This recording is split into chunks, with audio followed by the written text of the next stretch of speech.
Welcome to the Third Degree. My name is Dr. Tony Costa, and I'm here with my friend, Pastor Sule Prince, and we have a special guest with us today, Sandra Solomon. Welcome to the Third Degree, Sandra. Thank you. It's an honor for me to be here. We wanted to know a little bit about your past, and you are a former Muslim. Can you tell us something about your birthplace, your family, your upbringing, and share with us your experience? I'm originally Palestinian. I was born in a city called Ramallah in the West Bank, but I was raised all my life in Saudi Arabia since I was 9 years old. And I lived there all my life, even till high school, even when I got married as well. So most of my life I spent it in Saudi Arabia. It's governed by 100% Sharia law constitution. How's life in Saudi Arabia? Life in Saudi Arabia, living under Sharia law, it's living in hell, like in jail. There's no freedom of speech, especially women. We don't have rights. We must cover with the hijab and niqab. They force us to cover our faces as well since we're young, as age of 10, 11 in schools. And women, they're second-class citizen. They've been treated like in home, in streets, in schools, as if we're not capable to take care of ourselves, and we're like lots of oppression for women there. And in general, it's man controlling. It's like wherever you see like all men controlling the whole, like men, they're allowed to drive, they're allowed to take position, like work-wise. Women are just allowed to work in school, like as a teacher or something. They're not allowed to have any kind of jobs. Not all jobs, like they're allowed to do it. So basically, it's more controlling. So on March 8th, we celebrated Independent Women's Day. Yeah. Would something like that happen in Saudi Arabia, or be condoned by Islam? Of course not. There is nothing called Women's Day in Islamic countries or 100% Sharia law constitution because, again, they consider women as a second-class citizen. I didn't have ID. We don't have ID. We're not allowed to drive. We're not allowed to have our own personal bank account, or we're not allowed to have our own life. A woman must have a guardian over her life, either a father or a husband or a brother. He has the full control of her life, even her own personal paper or cell phone or anything.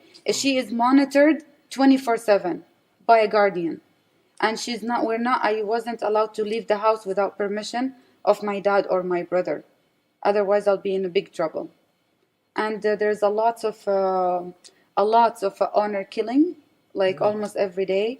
Girls being killed or being tortured just because once they rebel against it or refuse, or they've been caught talking to a boy or anything, they could be killed. They can lose their life. Every day, it's in the news there. Yeah. And what about marriage? Were you married while you were in Saudi Arabia? Did you have a family?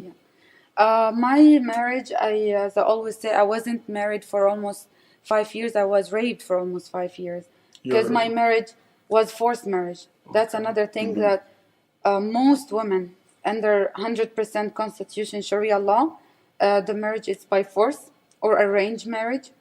The fact that I was rebelling against, I don't want to submit to Sharia law. I don't want to submit.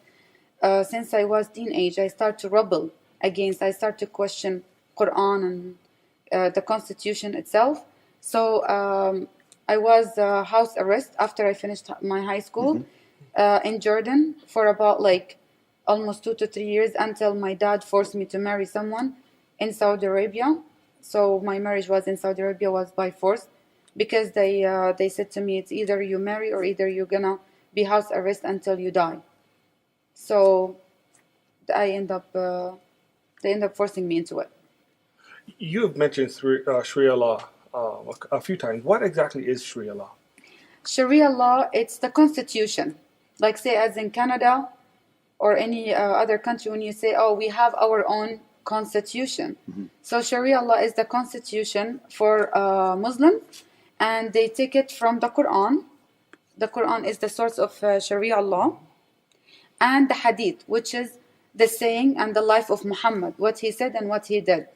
So as they teach me when I was young, Islam is our religion, Quran is our constitution, Muhammad is our prophet, jihad is our way, dying for Allah it's our ultimate dream. That's what they implant in our head, our heart, and our mind since we're young as 7, 6. They teach us from a very early age to submit fully to Islam, to Quran, to Muhammad, to whatever constitution, Sharia law. It's like, what do you call it in Arabic, hudud, the punishments of, like if they kill, they should be killed. If a thief steals something, they cut off the hands. As I was young, between 10 and 11, there's the square where people gather, and I witnessed a beheading myself when I was between 10 and 11. Wow. I witnessed the beheading. This is something they do almost every Friday. After they do the Friday sermon, the Friday prayer, in many areas in Saudi Arabia, they go to the execution square where they can see, even the kids, they witness this, of either beheading or the flogging, or if someone steals, they cut off the hands. So that's something that also kids, they witness. So that's Sharia law. So this square is based on those who disobey the Sharia law. Exactly. They rebel, they refuse to submit to Sharia law. And many people, they either sometimes, like for the homosexual, they hang them. Wow. Sometimes they crucified people. So many. And sometimes, we don't know exactly also what they do to them in jail, behind doors. And is polygamy an issue as well under Sharia law, that a man can have more than one wife? Yes, a man is allowed under Sharia law to have more than almost like 4 wives, and the hand possessed, which is the sex slave or the maid. Can you elaborate more on that? What do you mean by the sex slaves? Like at the time of Muhammad, when he used to go with his people, the follower, they will conquer and do jihad and take the 6 slave, the 6 captive. So the man will have like a 4 Muslim wives as a Muslim woman, but the 6 slave, it could be Christian, Jewish, infidel in general. And that's exactly what they teach us. When I used to live in Saudi Arabia under Sharia law, we are Muslim. We need to submit to Islam. And anyone who's not Muslim or doesn't want to submit to Islam, they consider infidel, kafir, and we should gauge a war against them, jihad, until we spread Islam all over the world. Yeah. Would you say that all of Islam? Would you say that this is what the Muslim belief is? When I criticize Islam, I criticize the Islam as an ideology, because Islam to me, it's not a religion, it's a political ideology, and by founder Muhammad, his name, he's the founder of Islam, and so it's not really a religion. It's wrapped up with religion, but it's not religion. So in that sense, Sandra, would you say that Islam is very different than Christianity, which emphasizes the separation of church and state? Exactly. In Islam, you cannot separate the mosque from the state. The mosque is the state.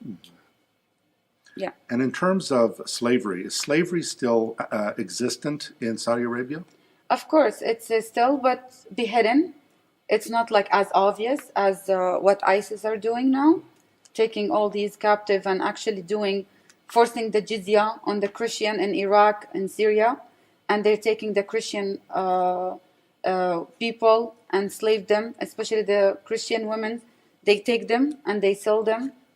But in Saudi Arabia, there's no difference between Saudi Arabia and ISIS. It's the same. But the only difference is Saudi formed as a country, as they give it the coverage as a respectful country with the UN and all that stuff. But many things that ISIS are doing, exactly what we lived in Saudi Arabia. There's no difference. The Sharia law police all over the roads, all over the malls, all over the streets.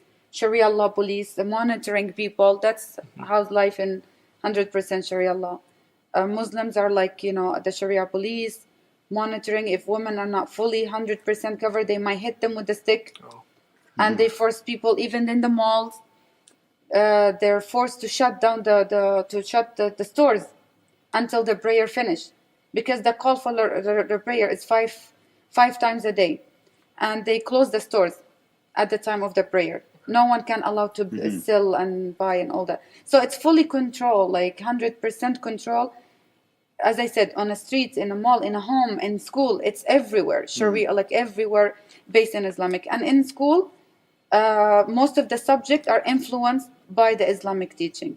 We used to memorize Quran every day. We used to read Hadith, learn about Muhammad and what his conquest, what he did jihad, and how many people, how many cities he conquered, and what he did, and as well the Islamic history, and as well, the what we learn as a Muslim, we need to be like fully submit to Islam and the da'wah and how to make da'wah and all that stuff. So when you say jizya, Jizya, yeah. what is that? Jizya, it's like a forced tax on captives, or the people. Let's say if the Muslim take over a city, the Christian, the Jews, whoever lived there, even anyone, infidels, it doesn't matter, like even Hindus, anyone who's not Muslim, they give them 3 options, and that's from the time of Muhammad till today. It's either to become a Muslim, or to pay jizya, or to be executed, or they're gonna kill you. So many people, they end up paying the jizya out of fear. They don't want to convert, they don't want to become Muslim, and also they don't want to be killed, and for the kids, and they don't know what's gonna happen to them. Because in most cases, they kill the parents and they take the kids, and to train the kids to be like them when they grow. Okay. So many parents, they end up paying the jizya out of fear for their kids to become like Muhammad and his followers.